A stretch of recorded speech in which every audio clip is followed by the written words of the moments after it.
अस्सलाम वालेकुम students. Oxford progressive English में आपका यूनिट नंबर 7 है और उसका लेसन नंबर 3 है। और टॉपिक है हमारा आज का द मैजिक पेंट ब्रश। ये स्टोरी मैं आज आपको एक्सप्लेन करूँगी। ये बहुत ज़्यादा इंटरेस्टिंग स्टोरी है, listen to me carefully. Simba नामी एक लड़का है जो कि इंडोनेशिया के एक बहुत बड़े से जजीरे पे रहता था और उसे पिक्चर्स बनाने का बहुत ज़्यादा शौक़ था, तस्वीरें बनाने का बहुत ज़्यादा उसको शौक़ था। जैसे ही वो थोड़ा सा बड़ा हुआ तो उसको ना छड़ी पकड़ना आ गई, तो फिर वो उस स्टिक के साथ रेत पर परिंदे बनाया करता था। फिर वो बड़ा हुआ तो फूल और जानवर और फिर दरख्त और उनके साए बनाने लगा। बहुत जल्द ही ना कस्बे के लोग जो थे वो उसकी सलाहियतों, इनर टैलेंट से बहुत ज़्यादा खुश हुए और उसके ऊपर तबसरे करने शुरू कर दिए। उन्होंने उसके लिए बातें करते थे। उसने अपने 3 भाइयों की एक तस्वीर सिर्फ आधे घंटे में बना डाली थी। लेकिन सिम्बा फिर भी खुश नहीं था, मुतमईन नहीं था। वो चाहता था कि उसकी तस्वीरें बहुत रियल नज़र आएं, हकीकी नज़र आएं। और वो ये सोचता था कि वो एक पत्ते के सिरे पर पानी का कतरा कैसे बना सकता है। जैसे ही वो थोड़ा सा लड़का मतलब 13-14 साल का बना हुआ तो उसने अपनी जो पेंटिंग करने की जो मशक थी वो जारी रखी। लेकिन वो अपनी इन पिक्चर्स से, तस्वीर से कभी भी मुतमईन नहीं होता था। वो सोचता रहता था कि काश मेरे पास बेहतर रंग, बेहतर ब्रश होते तो, और 40 मुख्तलिफ कलर का उसका पेंट का डिब्बा होता तो वो कहीं बेहतर तस्वीरें बना सकता। यही सोचता रहता था हर वक्त। एक रात सिम्बा जो है वो अपने कमरे में बैठा इन चीज़ों के बारे में सोच रहा था कि वो पेंटिंग नहीं कर सकता क्योंकि उसके पास लैंप ना था, सिर्फ एक मोमबत्ती थी। अचानक के एक लंबे कोट वाले ना एक बूढ़े आदमी जो है, एक बूढ़ा बुजुर्ग जो है वो हाथ में एक लकड़ी का डब्बा लेकर ना उसके बिस्तर के करीब उसके पाँव के पास नमूदार हुआ। तो उन सिम्बा ने फ़ौरन पूछा और डर गया था वो बहुत ज़्यादा। उसने डरी हुई आवाज़ में पूछा कि आप कौन हैं? बूढ़े ने जवाब ना दिया। उसने सिर्फ इतना ही कहा कि मैं तुम्हारे लिए एक गिफ्ट लेकर आया हूँ, तोहफ़ा है मेरे पास। तो सिम्बा, तुम्हारे लिए मेरे पास एक तोहफ़ा है जो कि एक नया ब्रश है और चंद रंग है। अब तुम देखोगे कि तुम्हारी तस्वीरें जो हैं वो लाइवली हो जाएंगी। जो जो भी तस्वीर तुम बनाओगे वो ऐसे लगेगा जैसे ज़िंदा है। सिम्बा बहुत ज़्यादा हैरान हुआ, उसको बहुत ज़्यादा हैरत हुई और उसकी नींद उड़ गई बिल्कुल।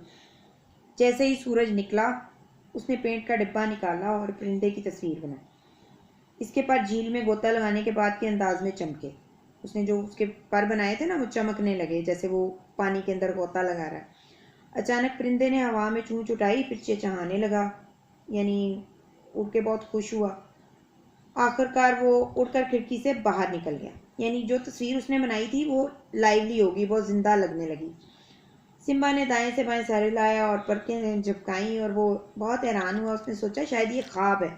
उसने जल्दी से 8 लंबी टांगों वाली और ऑरेंज कलर की आंखों वाली एक मकड़ी बनाई। उसने उस मकड़ी की टांगों पर बाल बनाए और फिर मकड़ी के सफ़े से नीचे ना वो मकड़ी जो है वो फर्श पार करके दरवाजे के नीचे से भागती हुई बाहर निकल गई, यानी वो भी लाइवली हो गई।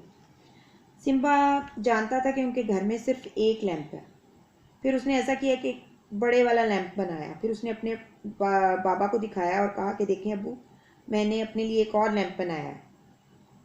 और सिम्बा के ख़ानदान के लिए एक बहुत अच्छा टाइम चल रहा था। उनके पास नया सामान आने लगा।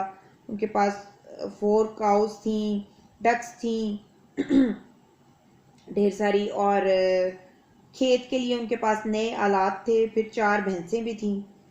और जब भी किसी चीज़ को की ज़रूरत किसी को पड़ती थी ना, तो मसलन या कोई नया कोट चाहिए होता, नया सॉसपैन चाहिए होता, या नई टालें वाली छत चाहिए होती, तो सिम्बा उसकी तस्वीर बना देता और वो अपीयर हो जाती। जब कस्बे के सरदार को सिम्बा के इस जादू के पेंट के ब्रश का पता चला ना, तो उसने सिम्बा को उसके पेंट के डिब्बे के साथ अपने घर में बुलाया।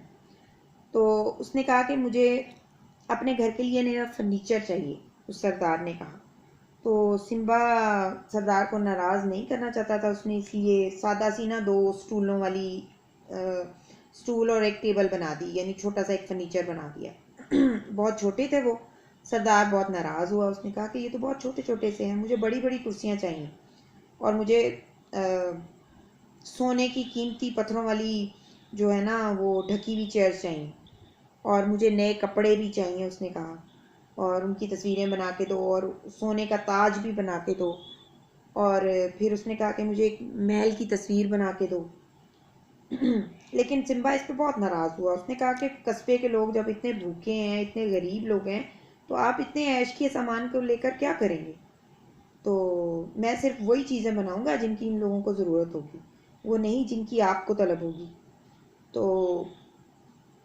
इससे सरदार बहुत ज़्यादा नाराज़ हुआ। उसने उस लड़के से कहा कि तुम बहुत ज़्यादा बदतमीज़ हो और तुम मेरे हुक्म को नहीं मान रहे। इसलिए उसने अपने नौकरों को हुक्म दिया कि उसको ना ऊपर वाली चोटी, घर की चोटी जो है ना, ऊपर सबसे ऊपर वाला जो कमरा है मंजिल पे, उसके अंदर उसको ले जाके ना वहीं पे बंद करते हैं। उस चिल्ला के उसने कहा कि तुम बस अब वहीं रहोगे, कभी बाहर नहीं आ सकते, और जब तक तुम मेरे लिए मेरे हुक्म के मुताबिक तस्वीरें नहीं बनाओगे, मैं तुम्हें खाना और पानी भी नहीं दूंगा और रोटी भी नहीं दूंगा कि तुम खा लो और ज़िंदा रह सको। तो सिम्बा जो है, उसने पहले तो वो परेशान हुआ, फिर उसको बूढ़े दानिशमंद का चेहरा नज़र आया जिसने उसको पेंट वाला डिब्बा दिया था। फिर उसे ख्याल आया कि वो तो सब कुछ कर सकता है। उसने सिम्बा ने खिड़की से बाहर झांका और उसने जल्दी से एक सीढ़ी बनाई और उसे खिड़की से लगाया और घर के पहलू के साथ लगा के ना उसको, घर के दीवार के साथ, तो वो अपना पेंट का डिब्बा बगल में दबा के उस सीढ़ी से नीचे उतरा और भाग गया। और आइंदा उसने तौबा कर ली कि वो किसी ऐसे आदमी की मदद नहीं करेगा कि जो लालची हो। उसने सरदार के रास्ते से अपना रास्ता बदल लिया और उन लोगों के लिए तस्वीरें बनाता रहा जिन्हें उसकी मदद की ज़रूरत थी। देखा कितनी इंटरेस्टिंग स्टोरी थी।